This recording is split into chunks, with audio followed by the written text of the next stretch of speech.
What's up, you guys? In today's video, I'm going to be taking you through the quickest and easiest way to set up your ThinkorSwim platform for options trading. Now, I know there's a lot of videos out there for setting up your ThinkorSwim and getting everything ready for day trading shares, but today we're going to be specifically talking about day trading options. So if you guys find any value from this video, make sure you drop a like, comment, and subscribe. Let me know what videos you want to see here in the future, and we'll go ahead and get right into it.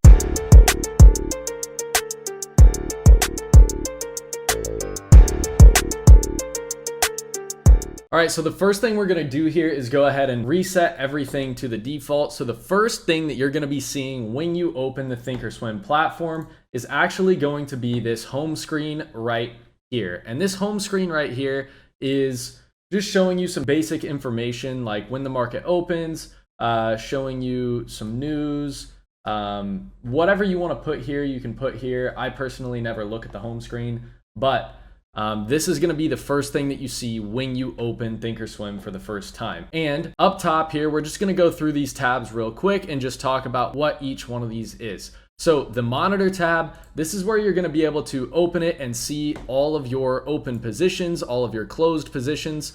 And I currently don't have anything in here because I personally don't execute through ThinkorSwim. But this is where you're going to be able to see all of your activities and positions. Right here, you're going to be able to see your overall account statements. And these are really the main two tabs under the monitor section. Next up, we have our trade tab. And our trade tab is actually where our options chain is. So if you look under trade and you look under all products, that is where you're going to be seeing the options chain. And with the options chain, you're going to see all of these different dates, right? And each one of these dates are the weekly contracts or the expiration date of the contracts. And if you look in the parentheses here, it's showing you how many days you have until these contracts expire. So if you look up here, the January 31st, 2025 contracts, we have 1 day till expiration here. So all you have to do is click that open and you're going to be able to see all of these strike prices for these contracts. Now, when you're looking at this, I think default, it comes with 4 strike prices. So all you have to do to increase that is either drop this down, pick one of these numbers, or you can pick all. But personally, I just have mine typed out at 75. I highly doubt that you're ever going to be going 75 strikes out of the money. So I think 75 is more than enough. And that just lets you see all of these options contracts. And while we're in here, I want to go ahead and show you how to get the volume and open interest on your options chain. So default, I'm not exactly sure what it comes with, but I think it's last X and net change is what these contracts typically show you from factory. So I really don't care about the last price or the net change because I have the bid and the ask up already. So if you guys want to see the volume and the open interest on the contracts, which is much more important than the last price and the net change from open, we're just going to click on this right here, pop up this window and click on the little tab that says volume and open interest. Now, if you look here, you see we have the volume on the contracts, the open interest on the contracts, the bid price, and the ask price. Now, in the middle, you're going to see, once again, your expiration date here.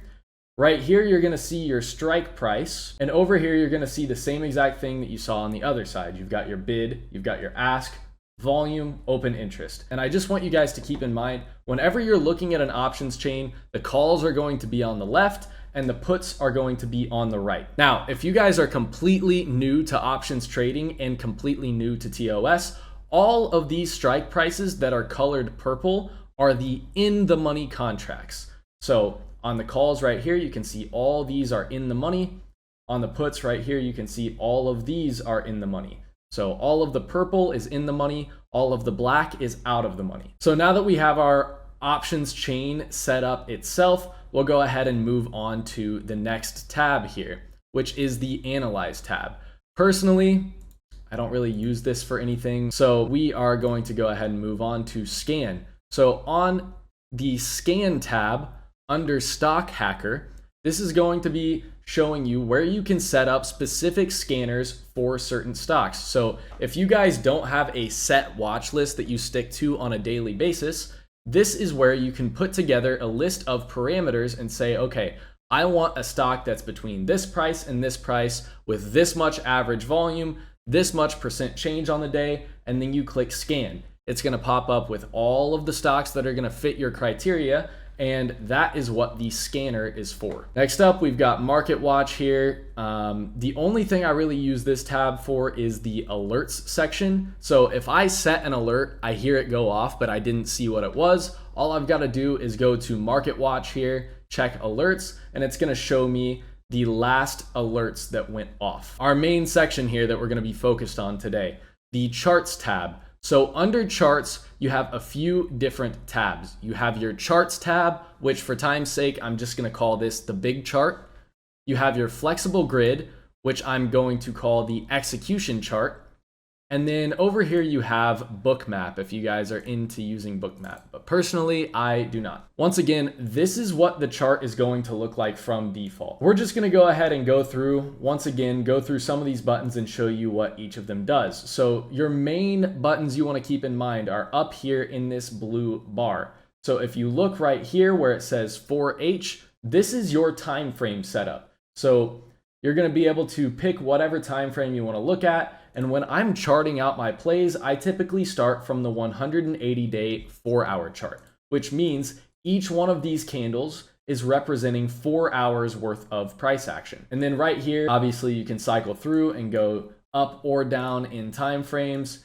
You can go through here, mess with whatever you want to create your own time frames. So you can click on this right here, create custom time frames, and you can say, maybe you want the time interval to be 1 day and you want the aggregation period to be 2 minutes. I know some people like using 2-minute charts, and when you do that, it's going to give you the 1 day 2-minute chart. If you want to add this to your personal list so you don't have to do that every single time, all you've got to do is go here, click customize list, add time frame.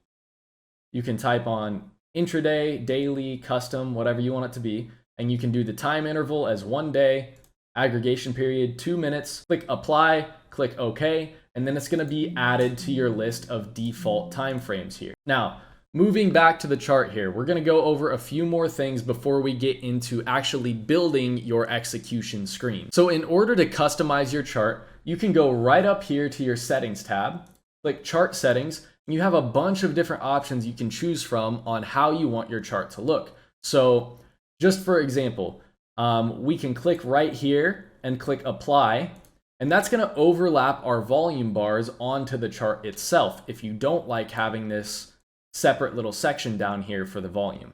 Now, personally, I use a few algorithms, and with those algorithms, the volume bars look kind of funky if you have them overlapped. So on my main charts, I'm always going to keep that overlap volume turned off. Next up, appearance. So let's say you don't like when the candles are hollow when they're green, right? All you can do is check this right here. It's going to fill these candles. So all of your candles are going to be solid rather than some of them hollow and some of them solid. I personally like to keep it this way, but this is also where you can go and change the colors of the candles. So let's say you don't like using red and green for your colors on your charts. And I know a lot of people don't because it influences some emotions when you see red and green. Let's say you want your green candles to be blue and you want your red candles to be white. So all you've got to do here is just go here, click on one of these color boxes. Let's just select blue and see what it looks like. So now your green candles are going to be colored blue, and we can click the border down to change your red candles to white, and the fill down to change your red candles to white as well. So let's just go ahead and click apply on this and see what this looks like. Now your chart is completely changed as far as the color goes. But that's just one of the ways you can customize this. And now let's say you don't like the background color. Maybe you want to change your background color. We can go right here, we can click on a different color. Maybe you want it to be solid black instead of gray like it is. Now you click that, you click apply, and your chart is black. Now another thing we can do here is we can edit how these alerts look. So you guys see right down here, I'm gonna go ahead and place a new alert just so we can mess with it. I'm gonna create an alert, doesn't really matter what price, and then boom, right here. I have this line going all the way over, which is my alert. Now, if I want, instead of a line, to just have an arrow over here on the side of my chart so it's not so inconveniencing, all I have to do is once again go to these chart settings. I can go right over here. I can go to alerts, show arrows only, apply, and now you can see my alerts have been shortened over here to just show me these arrows. There's a lot of ways that you can customize these charts to look exactly how you want them to, and I would highly recommend going through and just messing with the platform on your own, just to figure out some of these little tweaks that is more personal preference rather than accessibility or usability, right? But now we're gonna go ahead and go over and I'm gonna show you guys how to replicate my execution screen for your options trading. So we're gonna click over to flexible grid here, and I'm actually going to detach this and make a separate flexible grid. I wanna make sure that this is saved so I don't lose all my progress. And we will go ahead and get right into it here. So the first thing you're gonna need to do is click on these 9 boxes right here. When you do that, you can click Customize Grid, and what we can do here is I'm actually gonna empty all of these out, and we're gonna start from completely scratch. So I actually think that it looks like this from default. So we'll just go ahead and start from default. All right, none of my charts are linked to anything. They are just blank charts. So in order to get my exact setup here, I'm gonna make my camera a little smaller. We're gonna go in and we're going to, first of all, delete this top chart. And that's gonna leave us with 3 tall vertical columns. And the next thing we're gonna do here, we're gonna add another chart here on the bottom. We're going to add another chart. Well, actually, if you're not executing through TOS, you don't need to add this very last chart in that I'm about to add. But if you are executing through TOS, we are going to add another chart here at the bottom on the right side, make that a little bit smaller. Now, the next thing we're gonna do here is we're going to link our charts. All of these charts right here, the top 3 are going to be linked to number 2, link this to number 2, link this to number 2. All right. Now our bottom left chart, we're going to leave unlinked, and our bottom right chart, we're going to link to number 3. And the reason that we're linking this to number 3, you will see in just a moment. But as far as getting the rest of these charts set up, we will continue on. So personally, I always have my top left chart set at the 1 day, 1 minute time frame. And the reason for that is because that's the time frame that I'm actually executing on. So whenever I'm executing on one of these time frames, I want to have this up at the top left. My reasoning for that is because on my left screen here, I have my interactive brokers set up. So when I'm looking at my interactive brokers, I can see my execution buttons, I can see the options contracts, I can see my level 2, and I can see the 1 minute chart all at the same time. Now, for this section, we're going to add in the time and sales. And when you look at time and sales here, you see the furthest thing out to the left is the time, which is arguably the least important part of time and sales. So what we're going to do is go click on that little settings gear, click customize, and we're going to drag TS above price. After we do that, you're going to see the size, the price, and the time.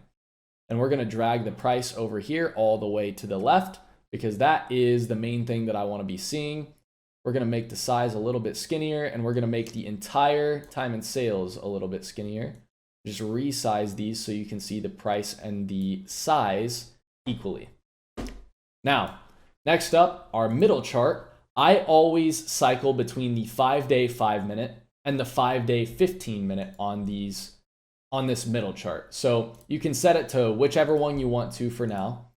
And what we're going to do here is we're going to click on style, click on settings, and right here we're going to overlap the volume. And the reason we're doing that on these other charts is because we're basically trying to buy as much space as possible here. So Same thing here. I have this on the 5-day 5-minute or the 5-day 15-minute. Over here on the far right at the top, I have this either on the 10-day 30-minute or the 20-day 1-hour chart. Once again, it cycles between. And we're also going to overlap the volume on this chart. Once again, just buying that screen space. Now, our bottom left chart here, I have /NQ, and this never changes. I always keep NQ on the 1-day 1-minute down here. And I am also going to overlap the volume on this. Click apply, I click OK, we're all good to go. Now, on this section down here, we can uncheck the sidebar. That gets rid of that little gray bar right there. Once again, buying us more space. We've already got our time and sales popped out here on the 1-minute chart. So we're gonna uncheck the sidebar there. And then in the middle, we're gonna have our level 2 right here. After we get the level 2 checked, we're gonna uncheck sidebar. Over here, we're not going to have anything, so we're gonna uncheck sidebar. And right here on this final chart, we're going to just type in a stock real quick so we can pull up these buttons right here.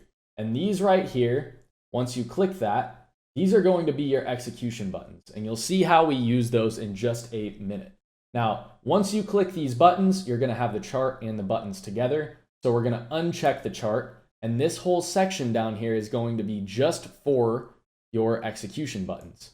Now, you guys can resize these windows to make this smaller, make a certain section bigger, whatever fits your setup the best. Obviously, just do that. And what I typically do is I'll make this section as short as I need to be able to still see all of these buttons, but without having it take up too much space. Now that we've got that done, we can go ahead and uncheck the sidebar here as well. Now, technically, your entire setup is all done here. Your entire setup is completely finished, and we can go back up here to these 9 boxes and uncheck the customized grid. Now, if I didn't already have this setup saved, what I would want to do is click this right here, save flexible grid as, and I would recommend just titling this execution. Now, once you do that, we're going to go in here and we're going to show you how exactly we turn these buttons right here into your options contract execution buttons. So you'll see why all of these links matter in just a moment. So if you look over here on this sidebar, you can see I have this watch list, which is titled My Watch List, and it has every stock that I go through on a daily basis. So when I'm charting out all of my plays for the day, this is the watch list I'm going through on a daily basis. Now, if you look at this little chain link right here, you'll see it doesn't have anything on it. If I click this stock, nothing happens. I clicked Apple, you can see the chart is still on Tesla. So what I want to do is remember our big chart. We're going to link our big watch list to our big chart. And the reason for that is because I'm never executing on this chart. So I can have my big watch list linked to that because I need to go through and chart these levels out on a daily basis. So whenever I click a stock, the stock pops up now. AMD, I clicked, we have our AMD chart. Okay, so that should make sense here. Now for our next section, you can see I have another watch list titled Main Watch. So when I put together my watch list of stocks for the day, what I'm going to do is throw them into a separate watch list down here titled Main Watch. And what is this main watch going to be linked to? It's going to be linked to number 2. The reason it's linked to number 2 is because all of our execution charts are also linked to number 2. So we're on Tesla right now. If I click on Netflix, it's going to pull up Netflix on 3 different time frames. NQ is going to stay the same down here because we leave this unlinked. And with our other setup here, I'm just going to go ahead and throw these buttons back in here so we can demonstrate this real quick.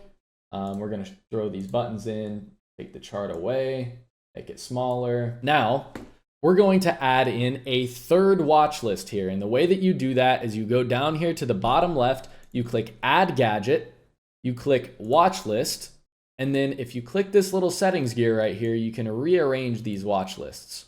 Now you can see I have a third watch list that's unlinked and it's titled Default.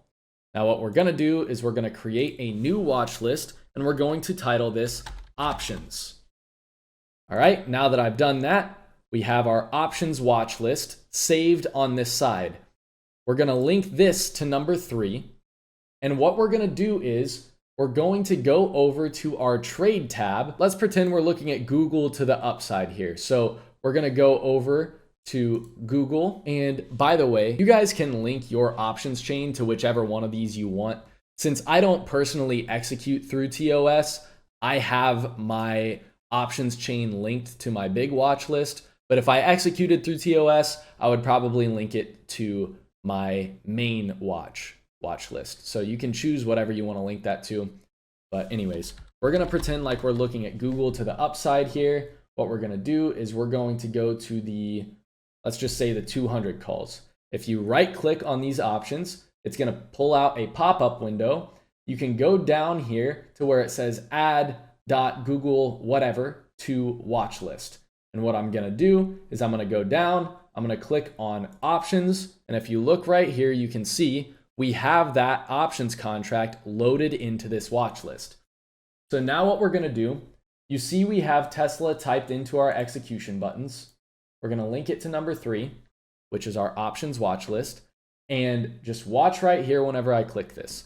I'm going to click this Google contract right here. Boom.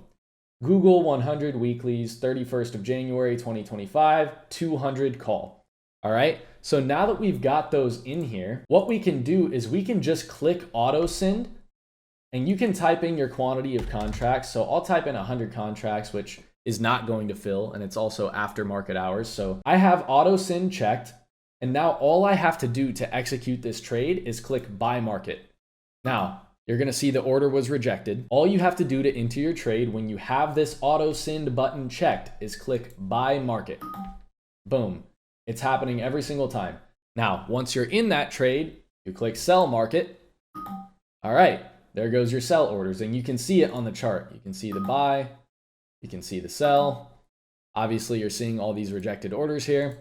But yeah, with these big buttons, the reason I like them is because they're just super easy to read. They're super easy to look at. And you guys can be completely zoned in on the stock, completely zoned in on level 2. Just have your mouse hovering over this buy button. When it's time to buy, you just click buy. Boom, it's already done.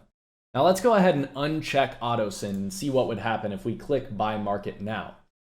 Click buy market. We get an order entry window that pops up here.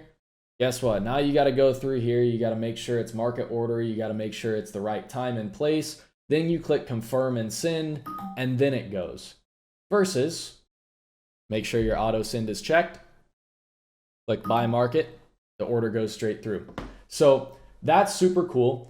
And then once again, the way that you would monitor your P&L on your trade is you go over to your monitor tab, activity and positions, and you're going to be able to see your open P&L or P&L for the day, right? And what you can also do is you can detach this whole window into a separate window. So if you guys have another monitor, you can bring this whole activity and positions tab over to a separate monitor so you can monitor your P&L while you're in that trade. Now, if you don't have a separate monitor, that's perfectly okay. All you've got to do is just click over here real quick, glance, and then go back. But that is what I would recommend doing, is detaching it and putting it on a different window if you can. Or you could even detach it and just put it down here towards the bottom somewhere where it's not really in the way of what you're looking at. So that is how I have my ThinkorSwim set up. And I personally think this is the easiest way to execute your options trades through TOS. And another thing that I would recommend is if you know what you're watching pre-market, if you know what you're watching before the stock is getting there, just make sure you load up all your contracts before market open. You get your Google contracts ready, get your Microsoft contracts ready, Tesla contracts ready. So when it's time to make a play, let's just go ahead and throw Tesla contracts in here as well. When it's time to make a play, all you've got to do is just make sure on your main watch list, click on Tesla. All right, click on your Tesla contracts, and then Tesla is going to be loaded up in your buttons. All you got to do is click buy market. You're good to go. And another thing that I would recommend, since we did just see that order entry window pop up, click on this settings gear whenever you're looking at a watch list. It's just to the right of the ask. Go to customize and get rid of last price. So remove last price, type in mark into your search bar, add in that mark price, and drag it up here underneath the symbol. So all you've got to do is do that, click OK, and now when you click on the contract, you're not going to see any order entry windows pop up at the bottom. But you can see how easy this is to execute through TOS. Literally all you have to do is just make sure that you have your watch lists optimized, make sure you have your buttons optimized, and this is a super easy setup to get started with. And if you guys want to branch out and start building upon this setup, that's super easy to do. And you can really customize this whole entire platform to your exact liking. But this is the exact setup that I use for ThinkorSwim. This is the exact setup that a lot of people have asked me, hey, how do you do that? So I figured I'd make a video going over exactly that. But once again, if you guys got some value from this video, make sure you drop a comment and drop a like. If you have any questions for me, make sure you let me know, and make sure you join the Discord with the first link in the bio to trade live with us on a daily basis. So I hope you guys have a great rest of your day. I hope you end the week green, and we will see you on the next one.